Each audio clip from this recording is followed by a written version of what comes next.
obviously not the performance we would have hoped, especially on the offensive end of things. We're playing multiple quarterbacks. Whenever you have your top 2 guys out and you're starting number 3 and playing 4 and 5, that's definitely not ideal on the offensive side of the ball. I thought our offensive line played their butts off. I thought our wide receivers made some plays. I think this young man right here showed that he's going to be a very good wide receiver in this league moving forward, and I'm very excited about his progress throughout this season after being sidelined all fall camp with an injury after having surgery in the spring, and he's done nothing but continue to get better, and I'm very excited about his performance. And so obviously when you're in a spot where you've lost 4 games in a row, you've got to really look inside and see what's important. Right now what's important is this team's got to get better. I think you're really seeing our youth on display in a lot of areas, and we've got to coach them better. It starts with me. We've got to do a better job with our play selection, with the talent that we have, and we're going to continue to find ways to get back to winning, because there's nothing else we can do besides get better. That's our big focus this week. Is it doesn't matter, get better. We're not a results-oriented group anyway. We're really focused on the process. And although we were incredibly optimistic for the season, I also knew what kind of youth we had, and we did not have a ton of experienced guys coming back, and that's something that you're seeing in these last few games. And so, again, our focus is to continue to get better. We'll think about it, be mad about it for an evening, but we got to get back to work tomorrow, and our focus will go fully to Portland State tomorrow night. So, love to open it up for any questions you guys may have. Questions for Marquawn? Yeah, Marquawn, career day, you had 105 yards, 7 catches with that touchdown, and also 10 targets. What did you see out there today that was just working for you? The line holding up blocks, and quarterbacks putting the ball in the spot to go make a play. And I feel like that was a big thing that a lot of coaches have been telling me all week. If you get your opportunity, the ball's in the air, go make a play. And the coaches trusted me, the quarterbacks trusted me, and they got it there, and I made the plays. On that first touchdown, was that a slot fade over there? Well, I don't want to give away too many options, but it was a converted route we had to play on, and the coverage that we seen, it automatically checks to a different route, and so it just checked to a fade, and it was one-on-one. Our quarterbacks have a lot of trust in our receivers to go win in one-on-one situations, and they put the ball in a good spot, and I went up there and made a play. Marquawn, how difficult is it when you have 3 different quarterbacks in the same game, or is it just all about high pointing the ball for you? Honestly, I enjoy playing with all our guys out there. I have the utmost faith in all our guys out there. They can all make plays. I've seen them all make plays last year. Nick Joseph and Jack Wagner both started games for us, so I wasn't worried at all when they came in the game to play for us. And it's the same mindset going into with anybody in the game. Go out there and do my 111. I'm not worried about who's in there making play. I trust my guys to go out there and do their job, and I just got to go do mine. What positives can you take away from either your performance or the team's performance from today, and when you can use that against Portland State for the street? Just like Coach Ford said, we're really young, and that has a lot of upside, but also a lot of downside. I feel like the best thing about us being young is we get to come back together, we get to regroup, and I feel like that has to be our focus now, just coming back together as a team, getting together, getting better. Like Coach said, our mentality is it doesn't matter, get better. We got to just go out there, wanting more than our opponents, get out, get back to work, get in the weight room, lift, get to practice, grind hard, and just get back to it. And I feel like that's what our team is going to do. I trust that our team is going to do that. More questions for Marquawn? All right, we'll excuse Marquawn, and then we'll open up for questions for Coach Ford. Should we wait till he leaves? Okay. Coach, what was your post-game speech like afterwards? How do you avoid the doom and gloom after 4 straight losses? Yeah, it's tough to do, right? It's a mentality though. Like our number one goal in our program is to improve every day, and that's the focus that we have. And what I told our guys is, we've never quit. We've never quit, not one time in our 5 losses that we've had this season. And I don't see why we would start doing that now, right? I know I'm not quitting on anything. I know our coaches aren't quitting on anything. We've got to do a better job getting our guys in a position to be more successful, and that's what we're going to do. I know that, again, our expectations were very high, and maybe at times our expectations were lofty for the group that we had, but I would not change those expectations for anything. Because I do believe in this group. I do believe that this group can play at a high level, and I believe that we're going to do that starting next week. What do you think wasn't working offensively? It looked like some of the RPOs weren't working, but what specifically do you think wasn't working? Yeah, you got to credit those guys too. I thought they did a nice job with some of the things that they did, some of the changes that they provided. They brought a lot of corner pressures, which I think we're going to start seeing more of as people have success with that. But I think overall, we just never really got in a great rhythm offensively. We had some really long fields in a couple of series, and I just think anytime you're mixing so many quarterbacks, it just makes the rhythm a little bit tougher. And so we just got to find a way. You know, at the end of the day, we're hopeful to get Joshua back, but if we don't, we got to find a way. You know, whether that's playing, you know, Nick Moore, obviously he kind of brought us to life a little bit there at the end of the game. Thought he did some really nice things. We'll check on the health of Jack Wagner as well, and continue to build with Rocco. And so again, we're not going to sit around feeling sorry for ourselves. That's just not what we're going to do. That's not who I am. That's not what we're about in this program whatsoever. And we're going to put our big boy pants on tomorrow, take a hard look at the tape, and we're going to go get better. Considering the youth of this team and how much they have to grow, what did you show them, at least following this game? I know it's a few losses ago, but following this one especially, of how to not dwell on this, but learn from it? I just think there's so many good things still left in this game. I mean, we had 8 tackles for loss. We got a sack. We got an interception. You know, those are things that we had really been struggling with defensively to create. And I think that defense really took it personal after last week's loss. And I think that group got tremendously better today. If we could play better complementary football on the offensive side, we're going to have great success, and as long as our defense continues to play like that. So I think credit to Coach Dennison for really getting that group going. And credit to our leadership on that side of the football as well. I think those guys really focused on just doing their job, doing their 1/11th on each play, and we had a lot of success as a result. I mean, that quarterback is tough. And I know he had one explosive play, but outside of that, I thought we bottled him up pretty dang good. And so I'm very excited about the way our defense tackled, and I think there's a lot to grow from on the defensive side from this week. Coach, last week, after the game, you talked about how your number one priority was limiting the deep balls. I would say you did a better job of that this week, but obviously struggled to contain Nate Bell's legs. What do you guys need to do schematically on that side of the ball to make sure you're playing, all around, playing at the highest level? But what I think you're seeing is our group really shoring up some of those weaknesses. I thought we did a much better job staying on top of deep routes with our corners. I thought Caleb Ricks and Deuce Blenman both played really well in terms of staying on top, not getting beat deep.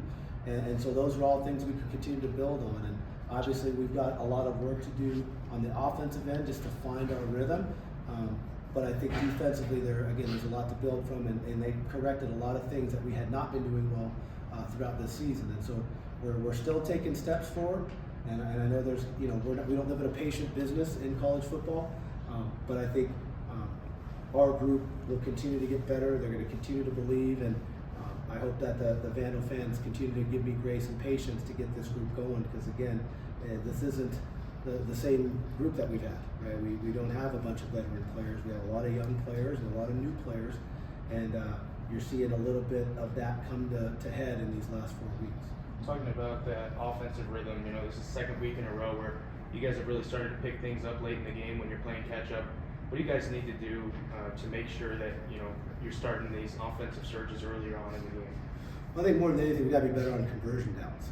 I think we were only, I think we were 5 of 17 on 3rd down, and we were the worst we've been on 4th down this season at 1 of 5. So when you look at that, at 6 out of 22 on conversion downs, that is the biggest issue we've got to get fixed in a hurry.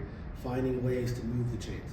At the end of the day, that's the offensive job, is to move the chains and score points, and we flat out didn't do that today. Coach, how close was Josh to playing, and what happened to Jack that he didn't play in the second half? Yeah, I think Josh was really close. He was not cleared this week. We were very hopeful that he would be, but he wasn't. And again, like I told you guys a couple weeks ago, we're certainly not going to put him out there and risk further injury. Joshua is a great player, and he's a guy that we want to play a lot of football for the Vandals over these next few years. And so getting him back will be huge. Hopefully he's back next week. And then with Jack, he just had a lower leg injury. I'm not sure the extent of the injury, but he was unable to return. Coach, what was the first onside kick? Was it an inadvertent whistle, a timeout? What was explained to you there?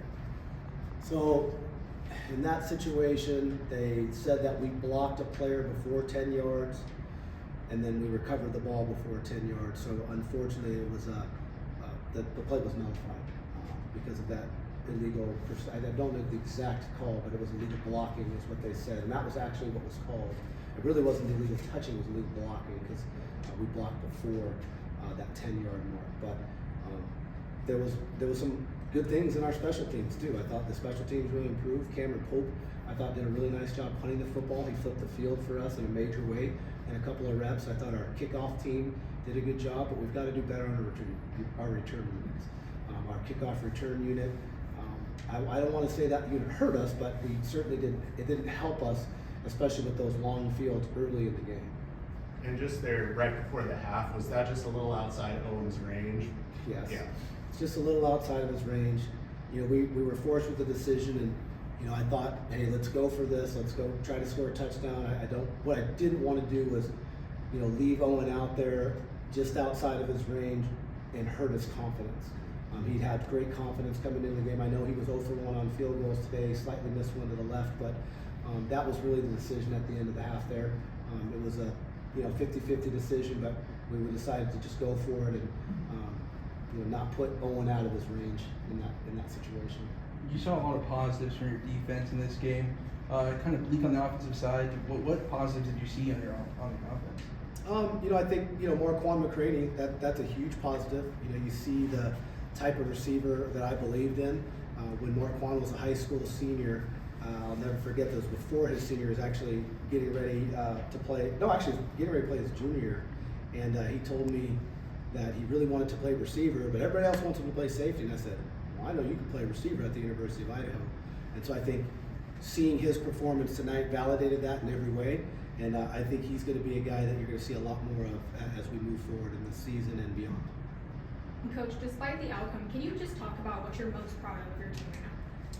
They're fighting. These guys don't quit. They believe that even in our 13 seconds left, we get a scramble. We got 6 seconds left, and we're throwing our circus, kind of what we call sports center play, and there wasn't a single guy on the sideline that didn't believe. And I thought our younger players that we traveled on the trip did an excellent job bringing energy, and they believed the entire game. And so there's so much in this sport that is doom and gloom when you lose, and everything is the sky is falling when you lose. But when you look inside yourself and you really take a deep, hard look at where we are as a group, we're still young and we're still getting better. And so I'm looking at a lot of positive things, especially on the defensive end of things. And again, Marquawn McCraney on the offensive side, huge bright spot. Rocco still really ran the ball really with a lot of success today as well. So because of my optimistic nature, I'm going to focus on those things because I do know this: that, a negative attitude has never helped anybody. And a negative attitude with a group that's young and still learning how to win certainly isn't going to help. So we're going to continue to build these guys up. We're going to continue to look at all the positive things that we did accomplish today, and we're going to keep pushing forward. And our only focus next week will be beating Portland State. Coach, they had that 2nd and 32 in the second quarter, and they got out of it, got a field goal, then they got a touchdown. How much did that kind of flip the momentum of the game? Yeah, that was definitely huge. We had them in a spot where they kind of had an unforced error with a poor snap, and we just had poor communication on a play. And defensively, sometimes if you have one guy that doesn't get the call correct, you can give up a big play, and that's really what happened in that scenario. And they were able to convert and go get a score on that same possession. Coach Blenman has been one of your most efficient corners this year. What did it mean to you to see him finally haul in his first collegiate pick? Yeah, I didn't realize it was his first pick until Austin told me before the press conference, but very proud of Deuce, right? He works extremely hard. He's a guy that had been really a career backup his first 2 years here at Idaho. He finally emerged as a starter for us, and to see him get his first career interception is pretty awesome. And you talked about, Owen Adams. I think we all can admit that he's been a great addition to this team, especially since you made the move to have him as your place kicker. but that would have been a 49-yard field goal. Owen Forsman earlier in the year did make a 49-yard. Are you in the back of your head maybe even considering throwing Forsman out on the field in that situation since it was out of Adams' range, or is that not even a consideration given how good Adams has been? Yeah, we really, 49 is right at the end of Owen's range, and really, it was a judgment call either way. 49 is not a given, right? And so we just felt like we had a better opportunity to either, throw something in the back of the end zone or have a guy make a jump ball catch as opposed to a long field goal. But Owen Forsman's going to continue to work at it. He's still competing too, and right now Owen Adams has been way more consistent in practice, and we're going to continue to keep our faith in Owen Adams for the time being. Thanks, Coach. Yeah, one more. Oh, Sorry, guys, one more. Yeah, that's okay. Yeah. So I mean, trying to find your footing offensively when in the first quarter or so, how difficult is it to find your footing when you're switching quarterbacks like that?